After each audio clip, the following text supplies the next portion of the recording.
తెలంగాణలో కాంగ్రెస్ పార్టీ అధికారంలోకి వచ్చిన నాటి నుంచి నేటి వరకు కూడా ఎవరైనా ప్రశ్నించినా కూడా వాళ్ళని అరెస్ట్ చేసే ప్రయత్నం చేస్తున్నారు. పోలీసులు కూడా చాలా పెద్ద ఎత్తున ఇబ్బంది పెడుతున్నారు. పోలీసులు కూడా ఏదైతే కాంగ్రెస్ పార్టీకి వాళ్ళు అనుకూలంగా మారి వాళ్ళు ఏది చెప్తే అది ఏదైతే వాళ్ళు చెప్పినట్టే వాళ్ళు నడుచుకున్న పరిస్థితులు అవుతున్నాయి. దీని గురించి మనతో మాట్లాడడానికి నేరుగా బాధితులు ఉన్నారు, మాట్లాడించే ప్రయత్నం చేద్దాం. చెప్పండి, అసలు దేని మీద కేసు పెట్టారు, ఎందుకు మీ మీద కేసు పెట్టవలసి వచ్చింది? నా పేరు పురుషోత్తం రెడ్డి అండి. నేను సోషల్ మీడియాలో యాక్టివ్గా ఉంటాం బీఆర్ఎస్ పార్టీ తరఫున. యాక్చువల్లీ ఒక 3 days బ్యాక్ మాకు కాల్ వచ్చింది. ఆ కాల్లో ఏంటంటే, సార్ మేము ఇక్కడ సైబర్ క్రైమ్ నుంచి మాట్లాడుతున్నాం, మీరు మీ మీద ట్విట్టర్ మీద కొంచెం కేసు అయిందంటే మేము అడిగినాం. సరే సార్, మీరు ఫోన్ చేశారు కదా, మరి ఇదే ట్విట్టర్ మీద కేసు అయింది, ఏ ట్విట్టర్ మీద కేసు అయిందంటే ఇన్ఫర్మేషన్ ఏం చెప్పట్లే, వాళ్ళు ఇన్ఫర్మేషన్ చెప్పట్లే, ఏం చెప్పట్లే. మీరు రావాలి, మీరు వస్తేనే ఇక్కడ ఇన్ఫర్మేషన్ మొత్తం మీకు చూపెడతాం, చేస్తామన్నారు. కానీ మాకు తెలిసిన ఇన్ఫర్మేషన్ ఏంటంటే, మేము వస్తే డైరెక్ట్గా అక్కడ లోపల వేయడానికి ప్లాన్ చేసిన ఉద్దేశం మాకు మా లాయర్ ద్వారా తెలిసింది. ఆ తెలియడంతోనే లాయర్ గారు మొత్తం ఎఫ్ఐఆర్ కాపీ తీసుకున్న తర్వాత దాని ప్రొసీజర్ అనేది బీఆర్ఎస్ పార్టీ లీగల్ టీం తీసుకుంటున్నారు. ఆ టీం కూడా మంచిగా పనిచేస్తున్నారు. అక్కడ రాహుల్ గాంధీ రాజ్యాంగాన్ని పరిరక్షిస్తా అంటూ రాజ్యాంగాన్ని పట్టుకొని పార్లమెంట్లో తిరుగుతుంటాడు. ఇక్కడ రేవంత్ రెడ్డి సంబంధించి రాజ్యాంగ ఉల్లంఘన చేసుకుంటూ అక్రమ కేసులు బనాయిస్తున్నాడని కూడా చాలా పెద్ద ఎత్తున చర్చ నడుస్తుంది. మీరు ఏం చెప్పదలుచుకున్నారు ఈ విషయంలో?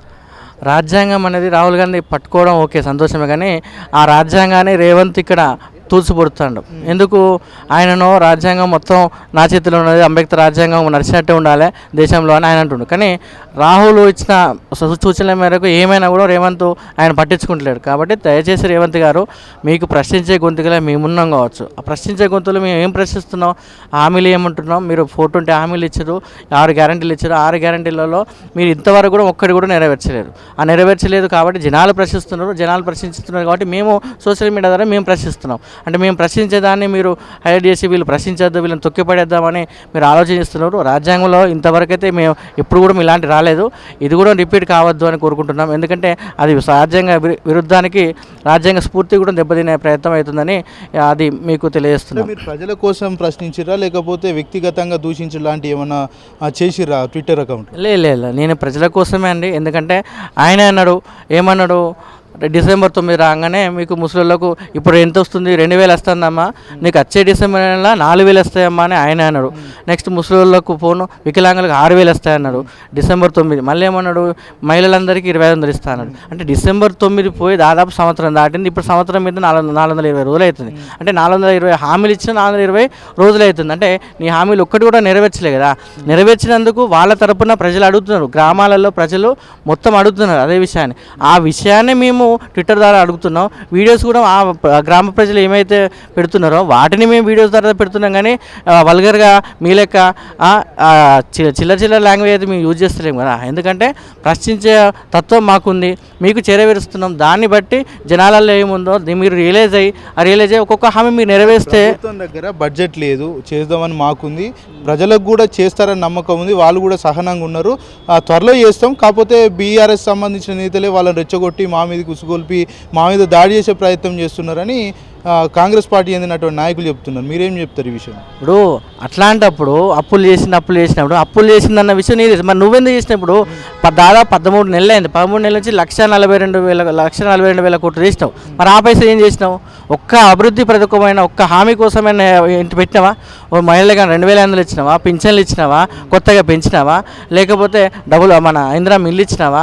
ఏమీ లే కదా. మరి ఆ పైసలు ఎడిపోతున్నాయి, ఆ బడా కాంట్రాక్టర్ జేబులకే పోతున్నాయి కదా. మరి ఆ బడా కాంట్రాక్టర్లు ఒక్కరే ఉన్నారు నీకు? ఊళ్ళల్లో గ్రామ రైతులు ప్రతి ఒక్కరు గెలుస్తూనే కదా, ఓట్లు వేస్తే నువ్వు గెలిపించినావు. ఇప్పుడు గ్రామాలలో నువ్వు పోతే ఎవరు రైతు భరోసా లేదు, రైతు బంధు లేదు. మొన్న ఏమన్నారు, నైట్ 12 దాకా టింగ్ అని మీకు వస్తాయన్నాడు. ఇప్పటికి కూడా ఏ ఊళ్ళో కూడా రూపాయి కూడా ఎవరికి రాలే.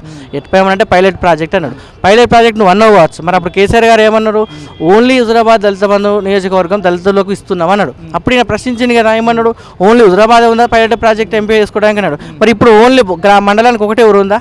మండలానికి ఒకటే ఊళ్ళో మీకు ఓట్లు ఇచ్చిరా? వేయలే కదా. మరి అలాంటప్పుడు నువ్వు ప్రశ్నించినావు అప్పుడు. మరి ఇప్పుడు మేము కూడా కదా అడుగుతున్నాం, ప్రతి ఊళ్ళో కూడా ప్రతి మండలంలో ఒక్కటైతే వేయలే కదా. అంతకుముందు కేసీఆర్ గారు రైతు బంధు ప్రతి మండలంలో ప్రతి ఏ విలేజ్కి అయినా కూడా టకటక 10 రోజుల్లో పడేది. మరి ఇప్పుడు స్టార్ట్ చేసినావు కావచ్చు, ఇంకెన్ని రోజులకు వేస్తావు? 12 అన్నావు, నెక్స్ట్ మార్చి 31 అంటున్నావు. మార్చి 31 అంటున్నావు, మరి ఈ సంవత్సరం ఎత్తావు, మార్చి 31 వచ్చే సంవత్సరం ఎత్తావు.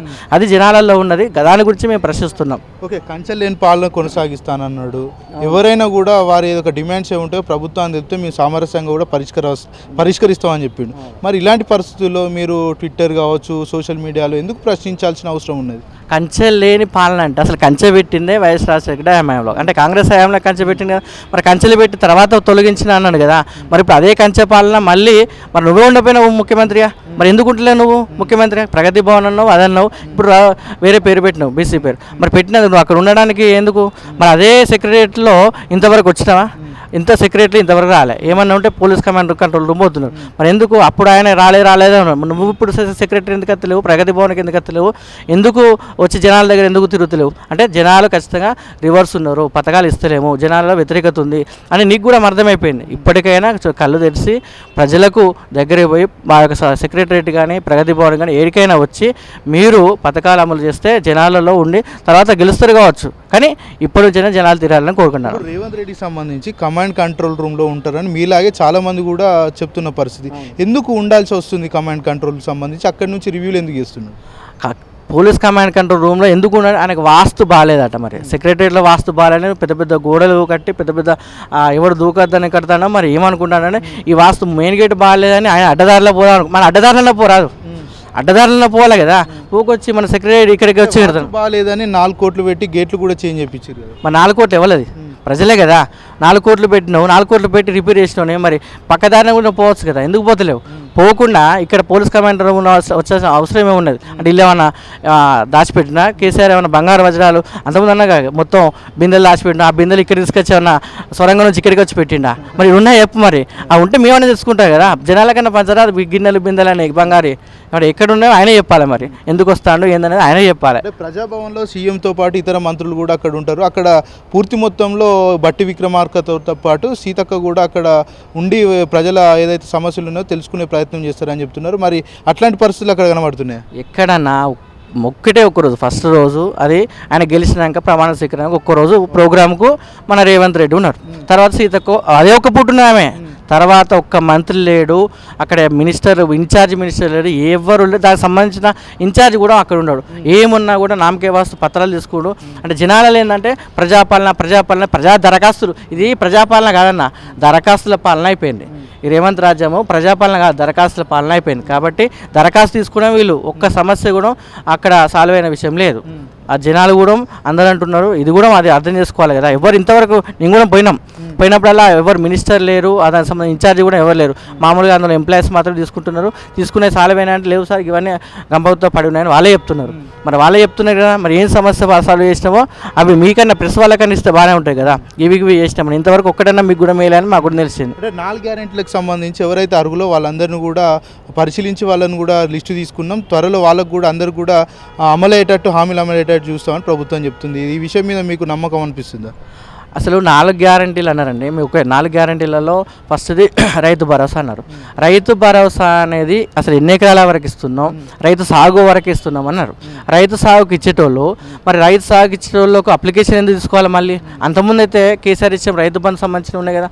ఆ ఏఓ గారు ఉంటాడు, ఏఓ గారు మనకి ఏ సాగు అవుతుంది ఏ సాగు అవుతుంది అనే విషయం ఆయనకు పూర్తి తెలుస్తుంది. మళ్ళీ అప్లికేషన్ పెట్టుకొని మళ్ళీ చేసి అంతకుముందే మనం ఫస్ట్ ప్రజాపాలన దరఖాస్తులో రైతు భరోసా కోసం అప్లికేషన్ పెట్టారు. మళ్ళీ సర్వే సంబంధించిన ఫామ్లో రైతు భరోసా కోసం చేశారు. మళ్ళీ ఇప్పుడు అంటే ఎన్నిసార్లు ఒక్కడ అప్లికేషన్ పెట్టడానికి జిరాక్స్ సెంటర్లే పైసలు సంపాదిస్తానే కానీ జనాలు వాళ్ళు సంపాదించిన సొమ్మంత జిరాక్స్లకు వాటి వీటి తిరగడానికి ఖర్చు అవుతానే కానీ ₹1 కూడా రైతులకు వచ్చే పరిస్థితి లేదు.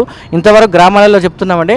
వీళ్ళు గ్రామాలలో కాంగ్రెస్ ఎమ్మెల్యేలు ఎవరైనా పోయి గట్టిగా అడిగేలేదు. మొన్న సీఎం గారు దావోస్కి వెళ్ళింది. ఒక్కరన్నా మినిస్టర్లు ఉన్నారా? వీళ్ళు ఏది ప్రజాపాలన గ్రామ సభలు పెట్టారు. ఒక్క మినిస్టర్ అన్న గ్రామాలలో తిరిగిందా? ఇప్పుడు ఒక్క ఎమ్మెల్యే అయిన గ్రామ మినిస్టర్లు పక్క రాష్ట్రాలు ఉంటారు, ఈ యొక్క సీఎం గారు దావోస్ ఉంటారు. ఆ ఎమ్మెల్యేలు పోయి ఎక్కడ ఉంటారు? వాళ్ళ ఇళ్ళల్లో కాదు, వాళ్ళు ఎక్కడ మళ్ళీ వాళ్ళు కూడా వేరే వేరే ప్లేస్లలో ఒక్కడు కూడా గ్రామ సభలు లేరు. బీఆర్ఎస్ రెడ్డి దావోస్కి వెళ్ళి గతంలో కంటే 3 రెట్లు ఎక్కువ పెట్టుబడుల మీద తీసుకొని వచ్చినాం, 1,78,000 కోట్లు అని చెప్తున్నారు. అసలు పెట్టుబడులు తెచ్చింది ఏ కంపెనీలు? మన ఇండియా కంపెనీలు. ఈయనే రోడ్డు పక్కన ఇటు పక్కన మెగా కృష్ణారెడ్డి ఉంటాడు, ఇటు జూబ్లీస్లో అటు పక్కన రేవంత్ అని ఉంటాడు. మరి వాళ్ళు ఆడ కూర్చొని రోడ్డు మధ్యలో కూర్చొని అంటే రోడ్డు మధ్యలో ఆపుతారు కదా, ఆపుతారు. ఏమున్నది అదే సీఎం కూర్చున్నారా భయ్ ఆపమంటే ఆపుతారు. అదే ఆపుడు ఏదో గీడ ఆపి 1,00,000 కోట్లు గాడ తెచ్చే వాళ్ళు గీడనే కూర్చుంటే ప్రజాదరణ వృధా కాదు కదా, ప్రజాదరణ సేవ్ చేసిన అవుతావు కదా.